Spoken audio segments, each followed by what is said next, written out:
Governor صاحب ہم لوگ آتے ہیں نا سیکیورٹی کی طرف. سب سے ہاٹ ٹاپک ہے خیبر پختونخوا کے لیے security challenges. D G S P R کی پریس کانفرنس ہم دیکھیں وہ کہتے ہیں سیاسی گٹھ جوڑ وہاں پر نظر آتے ہیں. سہیل افریدی صاحب ہمیں ملٹری آپریشنز کی بات کرتے ہوئے نظر آتے ہیں.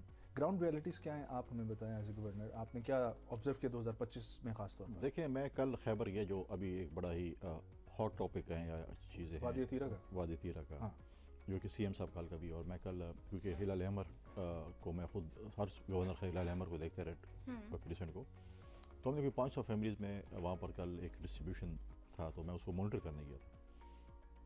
جب ہم وہاں پر گئے, پرابلم یہ ہے کہ سیکیورٹی ایجنسیز نے, وفاقی حکومت نے یہ بالکل 100% کہا ہے کہ جہاں پر بھی ملیٹنسی ہوگی وہاں پر انٹیلیجنس بیس آپریشن ہوں گے, کسی کے پیچھنے کی ضرورت بھی نہیں, کوئی ہمیں اجازت دے یا نہ دے وی ول گو فار دیٹ. وہ چترال سے لے کے ڈیر اسماعیل خان تک مرجسی جہاں پر بھی ہو. اب انہوں نے جب یہ کہا اور انہوں نے ایک دفعہ یہ ذکر ہوا کہ جی یہ حالات خراب ہیں تیرا میں اور کسی وقت ہم آپریشن کی تیاری میں کہ ہمیں آپریشن یہاں پر بھی کرنا چاہیے. صوبائی حکومت نے مویلہ شروع کر دیا کہ یہ جو ہے وفاقی حکومت یا ادارے جو ہیں یہ ادھر آپریشن کرنے جا رہے ہیں. اچھا, انہوں نے کیا کیا کہ انہوں نے اپنے کیبنٹ کے اجلاس میں ان کے آئی ڈی پیز کے لیے 4 روپے بھی رکھ دیے جو کسی آئی ڈی پیز کے لیے نہیں ہے. ٹھیک ہے, اب انہوں نے 4 روپے رکھے آئی ڈی پیز کے لیے.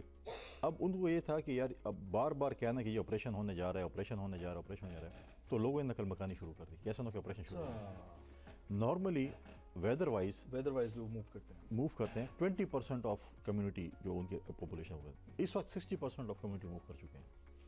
اب وفاق نے جب یہ چیز دیکھی کہ یہ رش ہو رہا ہے اور چیزیں ہو رہی ہیں, تو انہوں نے 2 دن پہلے ایک پریس کانفرنس کی کہ جی کوئی آپریشن نہیں ہونے جا رہا, کچھ نہیں ہے, آپ لوگ ایسے نہ کریں. پھر لوگوں کو ریئلائزیشن ہوئی یار تو ہمارے ساتھ ایسے ہی وہ آپریشن تو نہیں ہو رہا. اب وہ 60% آ گئے ہیں. اب 20% تو دیکھیں آتے ہیں ہوسٹ فیملیز کے ساتھ ہوتے ہیں یا کہیں کچھ ایسے کر لیتے ہیں, لیکن اب 60% آ گئے, پریشر آ گیا.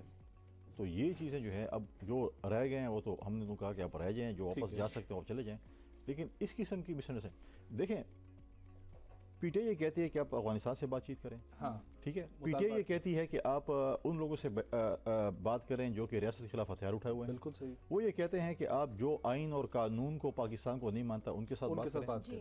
لیکن ہم یہاں پر ایک جمہوری حکومت کے وزیر اعظم سے بات نہیں کر سکتے. ٹھیک ہے, اگر چیف منسٹر صاحب کال کر لیں پرائم منسٹر کو, چیف منسٹر اور پرائم منسٹر کی کوارڈینیشن ہوتی رہتی ہے کہ جی آپ مجھے بتائیں کہ تیرا یا واٹ ایور سچویشن آپریشن کیا صورت ہے.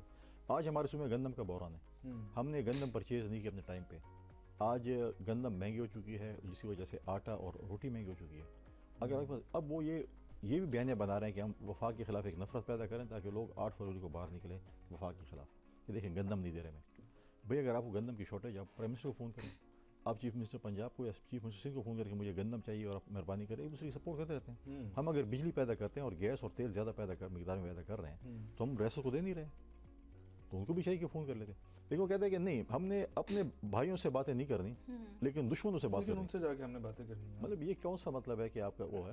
اچھا پھر سب کچھ بھی چھوڑ دیں, اگر آپ کو آپریشنس کا بھی نہیں پتہ چل رہا کیا ہو رہا ہے تو اپیکس کمیٹی کون ہیڈ کرتا ہے؟ چیف منسٹر کرتے ہیں. تو وہ بھی جا کے پرائم منسٹر کے لیے میٹنگ کال کرے گا, بلا لے اپیکس کمیٹی کی میٹنگ جس میں کور کمانڈر صاحب بھی ہیں, آئی جی ایف سی بھی ہیں, فرنٹیئر کور بھی ہیں, آئی جی پولیس بھی ہیں, کمانڈنٹ فرنٹیئر کانسٹیبل بھی ہیں, سارے جو اداروں کے ہیڈز ہیں اس میں آپ کو سب بریفنگ مل جائے گی. سر ان کا اگر یہ کہنا ہے